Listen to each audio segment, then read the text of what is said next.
It's a Monday morning. Good morning to you. Monday, the 4th of July, 2011. Welcome to today's United Kingdom Talk. Now, you hear a little bit of noise in the background, I think. Well, actually, I say a little bit of noise. One of the neighbours, not one close by, is right over the other side, is doing a little bit of a DIY, I think. So you'll hear a little bit of sawing, and I don't know what he's doing. Possibly sawing people's heads off, for all I know. But it's been going on a couple of days now. I don't mind so much. It's not too off-putting. It's annoying, though. It must be really annoying when you've got a neighbour. We did have a neighbour just not only one, two, kind of three doors down and on the left. And he used to be doing DIY 24 hours a day. I tell you, I think he decorated his kitchen 3 times in 1 year. But he was always sawing out the front, like up past 8 in the morning, the saw would start going. Oh, most annoying. But he's actually slowed down a lot now, so must be grateful for that. It must be awful having a bad neighbour, though, especially if you're in a flat. I don't know how many of you live in flats or perhaps apartments where you've got a neighbour upstairs and they're noisy. My best mate, Ron, lives in a place in East London. He's got a noisy bloke upstairs, right? And downstairs, there's someone down there who smokes the dreadful drugs, what's it called, weed, smokes weed, and the smell comes into his house. Now, he's rung up the police on several occasions. They don't seem to be interested. Not interested at all, but the smell comes up into his house. It's not very... I've sat there before, and it's quite a strong smell and all. You know, it's not something you can ignore.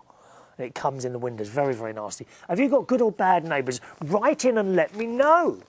I mean, you might have nice neighbours. Tell me all about them.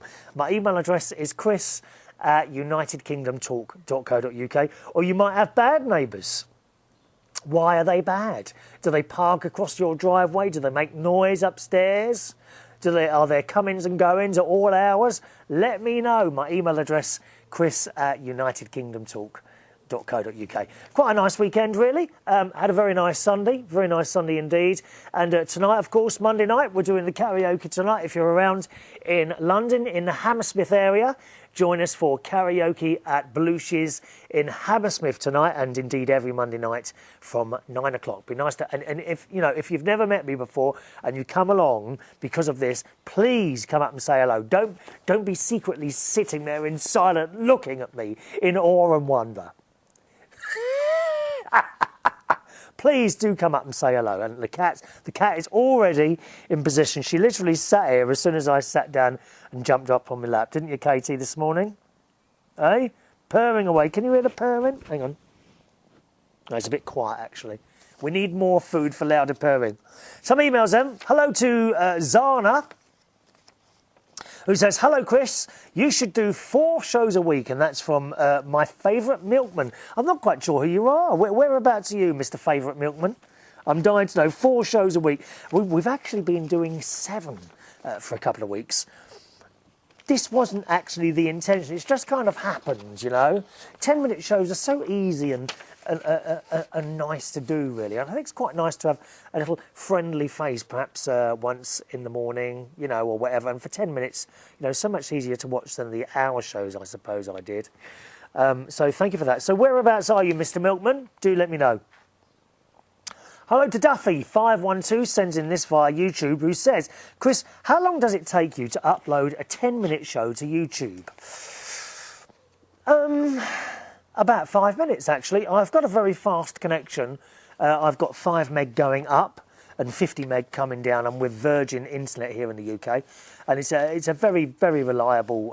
I can't really praise Virgin Internet enough. If something's gone wrong, they usually sort it out very quickly. So, yeah, about 5 minutes to upload a 10-minute show to YouTube, OK?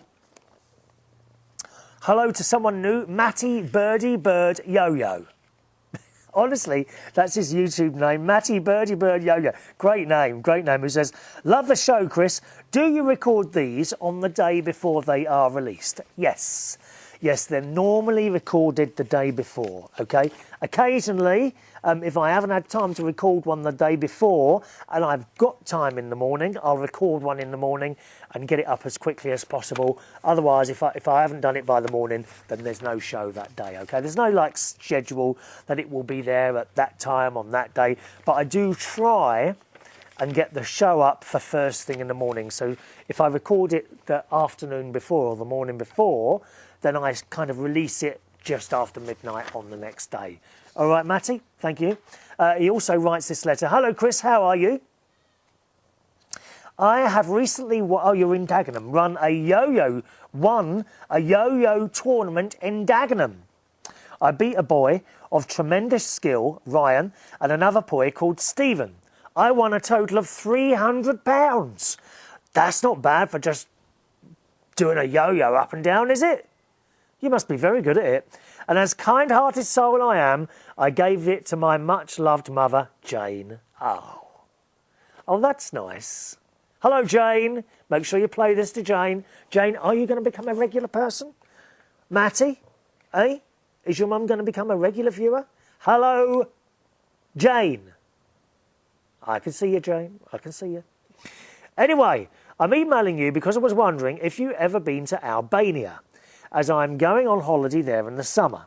No, never been to Albania, I'm afraid, no. Also, I really hope your baked beans arrive. I have never heard of bush baked beans, but I would like to see them. Please tell me more about these beans in the video upload. Peace, from Matt Bird. Thank you, Matt. How old are you, Matt, by the way? I'd like to know all these things. What do you do? Do you work? Are you at school? What do you do? They are bush baked beans, and they're only available in America. Now, I think you can order them. You certainly can't walk into a shop here anywhere and buy them, but you can get them in America. And I have had on occasions in the past.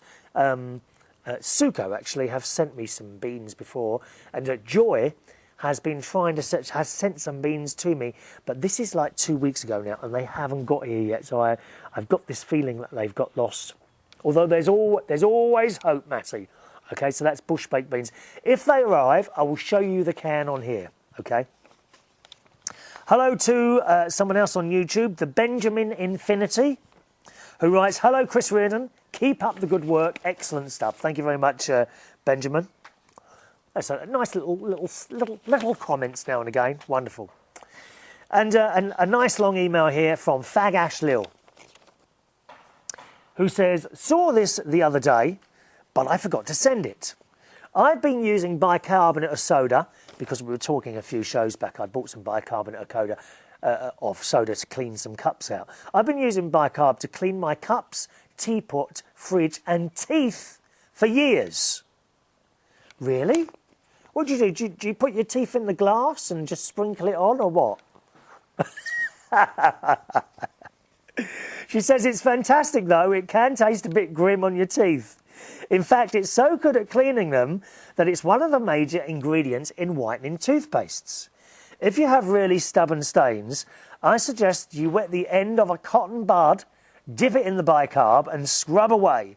And my top tip is buy some and some cheap toothpaste, mix a small amount together, dip your toothbrush in and brush away shiny teeth at the fraction of the cost of Ponzi brand names. Oh, I know.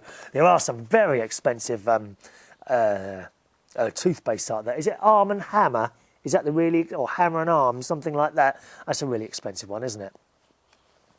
8 extraordinary uses, she writes now, for bicarbonate of soda.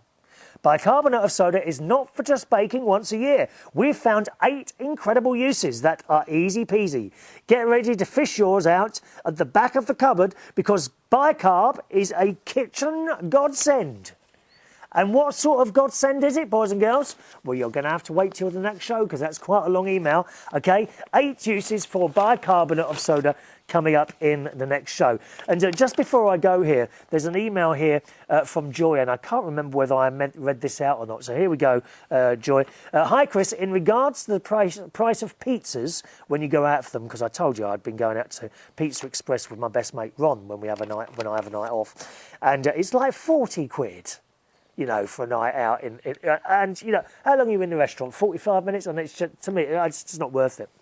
In regards to the price of pizzas, when you go out for them, well, they are expensive. So what me and my grandkids do is just buy our pizza from the local market, and the best one we found was called Palermo's self-rising crust pizza. And boy, that one is great tasting pizza. When cooking it, I like to add a little more zesty Italian tomato sauce on it with a nice long salad, along with a RC. Just pop and eat our hearts out. I do hope you get your beans soon, and that's from Lovely Joy. I can't remember if I read that out. If I do, then sorry for reading it out again. All right, so don't forget, on the next show, 8 things you can do with bicarbonate of soda. Don't forget the email address. Be nice to hear from you, Chris at unitedkingdomtalk.co.uk. I'll see you on the next show. Bye-bye now.